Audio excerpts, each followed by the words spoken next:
Ένα όμορφο 20 λεπτό Καποδίστρια του 1831,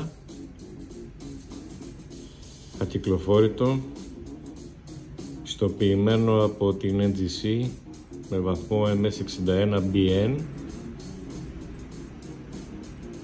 Είναι η ποικιλία 479 κατά Peter Chase και είναι Top Population, το καλύτερο πιστοποιημένο που υπάρχει.